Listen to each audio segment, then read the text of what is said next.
నమస్తే అండి, నా పేరు Lavanya. Welcome to Bhimavaram special kitchen. ఈరోజు నేను మీకు ఇన్స్టెంట్గా అరిసెల్ని ఎలా ప్రిపేర్ చేసుకోవాలో చూపిస్తున్నాను.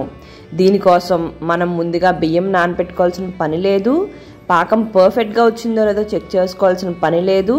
చాలా ఈజీగా వంట రాని వాళ్ళు కూడా పర్ఫెక్ట్గా చేసేస్తారండి. అంత ఈజీ ప్రాసెస్ అన్నమాట. మనకి టెక్స్చర్లో కానీ టేస్ట్లో కానీ ఎటువంటి మార్పు కూడా ఏమీ ఉండదు. సేమ్ మనం మామూలు అరిసెలు చేసుకున్నట్లాగానే ఉంటాయన్నమాట. మరి దీని ప్రాసెస్ ఎలా చేసేసుకోవాలో చూసేద్దాం. ముందుగా ఒక మిక్సింగ్ బౌల్ తీసుకుని దాంట్లోకి 1 కప్తో బియ్యం పిండిని వేసుకోండి. ఇది మామూలు పొడి బియ్యం పిండేనండి. అలానే మనం ఏ కప్తో అయితే బియ్యం పిండి తీసుకుంటామో అదే కప్తో 1 కప్పు గోధుమ పిండిని కూడా తీసుకోండి. ఇప్పుడు రెండు కలిసేలాగా కలిపేసుకోండి.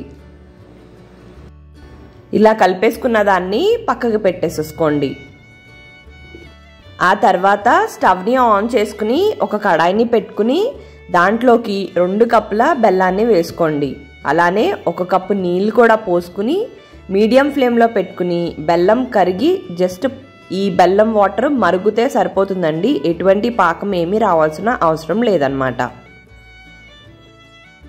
ఇప్పుడు బెల్లం మొత్తం కరిగిపోయి ఇలా మరుగుతున్న స్టేజ్లో ఇప్పుడు దీన్ని సిమ్లోకి టర్న్ చేసేసుకోండి. ఇప్పుడు సిమ్లో పెట్టుకుని మనం ముందుగా కలిపెట్టుకున్న బియ్యం పిండి మరియు గోధుమ పిండి మిశ్రమాన్ని ఈ బెల్లం వాటర్ని అటు ఇటు కలుపుకుంటూ కూడా మొత్తం అంతా కూడా వేసేసుకోండి. మొత్తం అంతా వేసేసుకున్న తర్వాత మొత్తం అంతా కూడా బాగా కలిసేలాగా బాగా కలిపేసుకోండి. ఆ తర్వాత దీంట్లోకి ఒక 2 స్పూన్ల నెయ్యి వేసేసుకుని మరొకసారి బాగా కలిపేసుకోండి. ఇప్పుడు నెయ్యి, ఈ పిండిలు, ఈ బెల్లం మొత్తం అంతా కలిసిపోయిన తర్వాత స్టవ్ని ఆఫ్ చేసేసుకుని ఈ కడాయిని పక్కకి తీసేసుకుని ఇది గోరువెచ్చగా అయ్యేంత వరకు కూడా దీన్ని పక్కకు పెట్టేసుకోండి. ఇప్పుడు ఇది గోరువెచ్చగా అయిన తర్వాత దీన్ని తీసుకుని దీంట్లోకి 1/4 కప్తో కొబ్బరి తురుముని వేసుకోండి. ఇది పూర్తిగా ఆప్షనల్ అండి, జస్ట్ కమ్మగా ఉండడానికి మాత్రమే వేస్తున్నాను.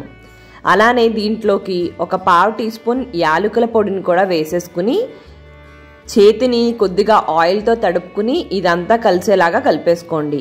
బాగా వేడిగా ఉన్నప్పుడైతే చాలా వేడిగా ఉంటుందండి, గోరువెచ్చగా ఉన్నప్పుడు మాత్రమే దీన్ని కలిపేసుకోండి. ఇది ఇలా కలిపేసుకున్న తర్వాత కూడా చూసారు కదా, ఇలా స్టిక్కీగానే ఉంటుంది. చల్లారిపోయిన తర్వాత గట్టి పడుతుంది అనమాట. సో గోరువెచ్చగా ఉన్నప్పుడే మనం చేసుకోవడం మొదలు పెట్టేసుకోవాలి. ఒక పాలిథిన్ కవర్ తీసుకుని దానిపైన కొద్దిగా ఆయిల్ని పైకి అలా రాసేసుకున్న తర్వాత కొద్దిగా పిండిని తీసుకోండి. పిండిని తీసుకున్నప్పుడు మనం అరిసెలు చేసుకుంటున్నప్పుడు కూడా చేతిని ఆయిల్తో తడుపుకుంటూ ఉండండి. ఇలా బాల్లాగా చేసుకున్న తర్వాత చేత్తో వీటిని అరిసెల్లాగా అద్దేసుకోండి. పెద్ద లావేం ఉండక్కర్లేదండి, అలా అని సన్నం కూడా అవసరం లేదు. ఒక 1/2 ఇంచు ఉంటే సరిపోతుంది అన్నమాట. అరిసెలు ముందుగా చేసుకుని పెట్టేసుకోకూడదండి. ఓ పక్కన ఆయిల్ హీట్ చేసుకుంటూ మనం ఈ అరిసెలను చేసుకోవాలి. మనం ఆయిల్లో వేసే ముందుగానే చేసుకుంటూ వేసుకోవాలన్నమాట. ముందుగా అన్నీ చేసుకుని పెట్టుకోవడానికి వీలవదు. ఇప్పుడు ఆయిల్ హీట్ అయిన తర్వాత మాత్రమే ఇప్పుడు ఈ అరిసెల్ని దీంట్లోకి వేసుకోండి. కంపల్సరీ ఈ రెసిపీ మొత్తం కూడా మీడియం ఫ్లేమ్లో పెట్టుకుని చేసుకోవాలండి. హై ఫ్లేమ్లో పెట్టేసుకుంటే మాడిపోతుంది వెంటనే. అదే లో ఫ్లేమ్లో పెట్టేస్తే కనుక వేగదు అండ్ ఆయిల్ కూడా ఎక్కువ పీల్చేస్తుంది అనమాట. ఒకటి ఇలా పైకి వచ్చిన తర్వాత మాత్రమే ఇంకోటి వేసుకోవాలి. ఇలా పైకి వచ్చిన దాన్ని కూడా వెంటనే గరిటెతో కదపొద్దండి. ఒకవేళ గరిటెతో కదిపేస్తే కనుక విడిపోతుంది అనమాట. సో ఒక 2 నిమిషాలు వేగిన తర్వాత అప్పుడు రెండో వైపుకి టర్న్ చేసేసుకోండి.